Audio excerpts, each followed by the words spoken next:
Well, hello, dear viewer to Rev Chat. We're back, or sorry, I'm back at least. I've had to get a guest in today, and if you like him, we might invite him back again. You're very good at telling us what you like and what you find good. So, can I introduce to you one of my colleagues from the deanery? He'll tell you which of the parishes he's from, because I always get them mixed up. The Reverend Chris Grasske. Good morning, Christopher. Good morning, David. How are we? Oh, wet. I've just taken the dog for a walk and the heavens opened. The Lord decided it was time to have a wash. Well, there you go. Yeah, well, it's good. Thank you for agreeing to join this merry moments of joy and happiness and deep theological reflection, which I know I will be able to get from you, being a man like myself of the best theological college, Cuddesdon in Oxfordshire. So that's good. People will get some kind of deep-rooted theology today. Well, there is only one decent theological college in the world, isn't there? Well, you and I would agree on that. That's very good. So, Christopher, would you like to tell our extensive group of viewers, bearing in mind that we do have Pat in upstate New York. Hello, Pat. Good to see you. Pat. Yeah. And we also have your reader's mom in Berkshire or somewhere or other. Yeah. I can't remember. Yeah. Welcome wherever you are. Yeah, and of course, one of your readers put us onto the chaplaincy in Spain. I don't know if they're still watching, but if they are, hello, Spain. It's good to see you. They are, but I do believe they came back on the last flight out of Tenerife last week. Oh, so they're safe. They're safe. And back in joyful Ask as well. Ah, good. Anyway, Chris, would you like to explain to our dear collection of viewers exactly where your kind of territory is? Oh, I like to think I've got Bridport surrounded. Oh. My territory is the 4 parishes of Askerswell, Loders, Powerstock, and Simonsbury. So it starts at Eat Beach and goes all the way up through Simonsbury up to Broadoak, then across through Dottery, so it's bordering Solway Ash. I skip Pinemore, so there's a little bit of a jump, then over to Loders, Powerstock, up to North Porton, and then all the way round through Egerton Hill, down to Askerswell. Now, without wishing to upset any of your clan who may be pouring in to watch this broadcast this week, Porton always strikes me as being a bit like bandit country. Well, that's assuming you can find it, of course. There's many. I found it, but I've also found the church. And there's lovely long-term. I was lost at the time. Which is most of the time. And there's long-term residents of Bridport who don't know where it is.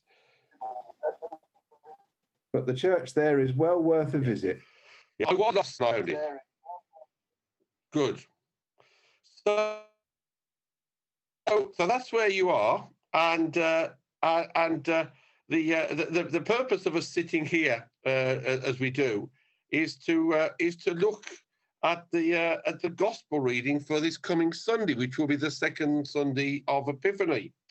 But as a new person, you have to understand that we have to have a pause in a moment, because our wonderful comms and IT man needs that pause so that he can do all the wonderful things he does to get this out on screen in some sensible manner. So we take a pause.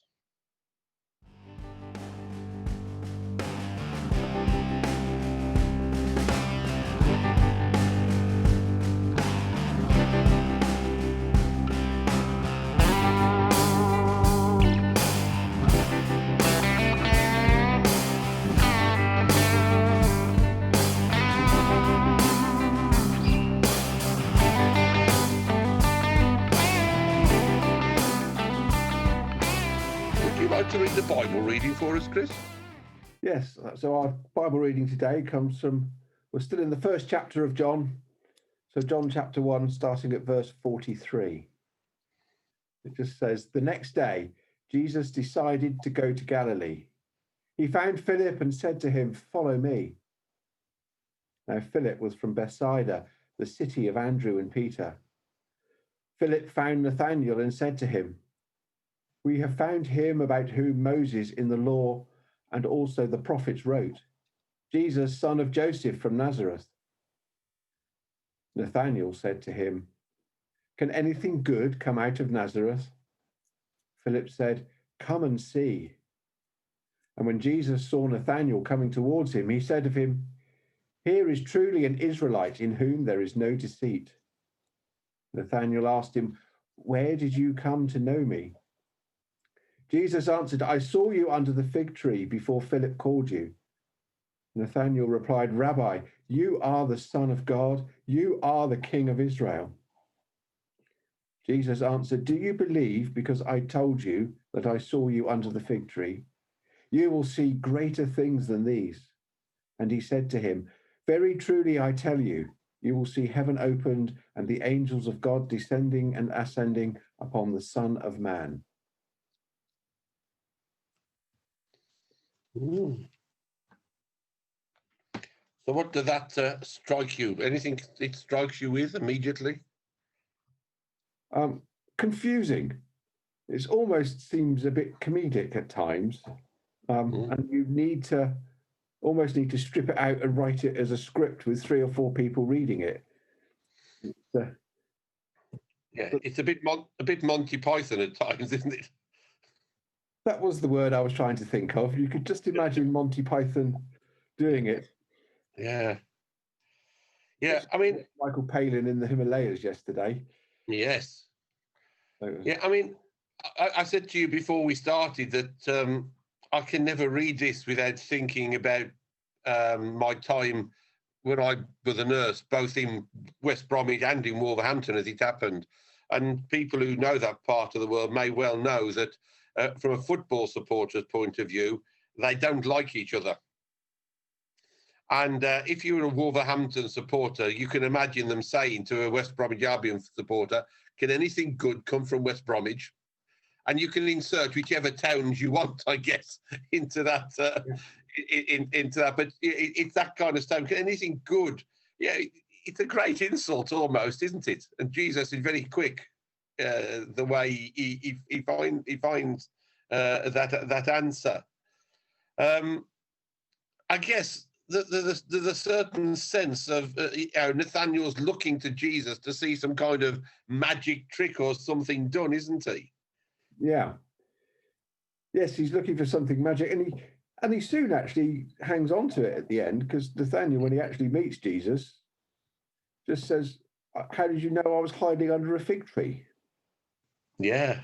So there's lots of predictions there of Jesus knowing what Nathaniel was up to and what he was thinking. So Jesus would have actually known that Nathaniel said, "Can anything good come out of Nazareth?" Yeah. So, there's an immediately there. First thing Nathaniel does that Jesus hears is insulting Jesus. Yeah, absolutely. Absolutely. I mean, there seems to be an awful lot of reference to things happening around, under, or by fig trees, doesn't there? Certainly in John's Gospel, There must have been thousands of fig trees. Must have been, must have been. But always something, oh, it's not good enough. Well, give it some more manure, leave it a bit longer. Or, people were sat under it. And it's fascinating. But it's a good story. And it's part of these signs, isn't it? I think part of the signs that we tend to follow up on in the weeks of Epiphany, between Epiphany and what we would call Candlemas, the 40th day after Christmas. Yeah, well, there is, and like you say, to me the key comes down to it all starts with Jesus, and you got the disciples saying, when Philip goes to find Nathaniel, he said, well, I'll translate it as "we found the Messiah." They don't quite say it like that; they keep it more complicated. Yeah, but he says basically, "Come and see." Yeah. And even when he insults him about Nazareth, it's still well, come and see. Yeah. I think that probably comes to conclude the message that I'll be talking about on Sunday is, if you're wondering what Jesus is about, come and see. It's about invitation, isn't it? Yes. I mean, that's the one thing that Jesus does to all of us. He invites us to come and find out for ourselves. And the one thing I've found over the last 10 months, believe it or not, 'cause it must be 10 months since we first began this merry-go-round of lockdowns from one month to the next, is that many people have started to search for things of a spiritual nature. I'll leave it as loose as that. But the invitation from Jesus is, whatever you're searching for, don't forget me, come and see.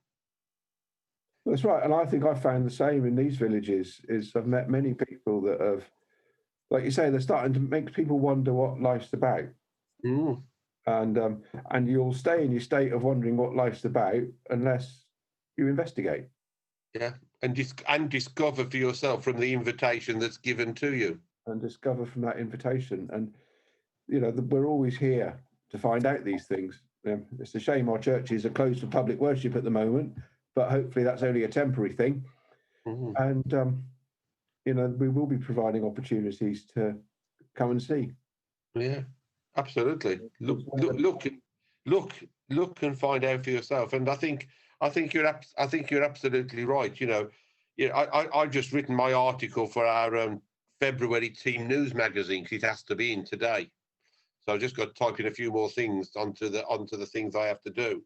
But I've actually written about place and how important I've realised place is to Anglican communions, at least. Many people really lamented, didn't they, churches being closed during the first lockdown, because whether we like it or not, and I was as quick to say as many other people were to say, well, you can worship, of course, in the comfort of your armchair at home. The church is the most important thing. But actually, I've come to realise in that last 10 months that for many people, place is important. And that a building, however silly it may seem to some of us, is a place where for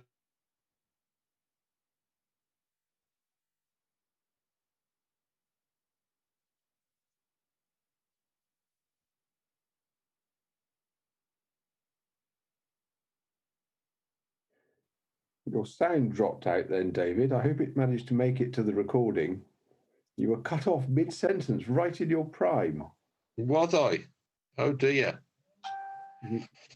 But there we are. Well, I mean, dear viewer, the internet connection in Beaminster is never the best, as you know from our Zoom Rev chats at other times. But I hope you've got something, Chris.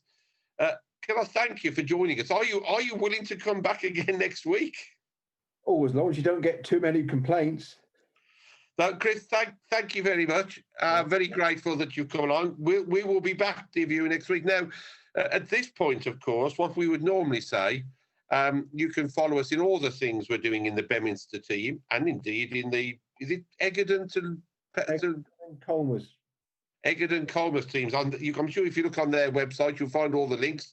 But in the Beaminster team, of course, you can follow us on Facebook and Twitter and Instagram and YouTube. And Harry, I know, will put all the titles underneath Beaminster at so-and-so and so-and-so, Beaminster team at whatever. Harry, I know, will do all of that before. We're very grateful to Harry for his continued help and support in ensuring that all of our stuff go out. Now, just one or two things. The weekly worship will be online in the next day or so, and you can watch that. Also, this Sunday, Fiona and I are trying something different, because I know that some people do miss the actual face-to-face contact, although they do enjoy the recorded worship. And so we're going to try at 3:30 on Sunday afternoon a kind of Zoom evening type prayers. It won't be even song or whatever, but prayers for the evening. And that'll be 3:30, and you can find the contact links on all of our platforms. Fiona's making sure they go out now. And we look forward to seeing you again next week. So thank you very much. Bye-bye, everybody. Thank you. Bye.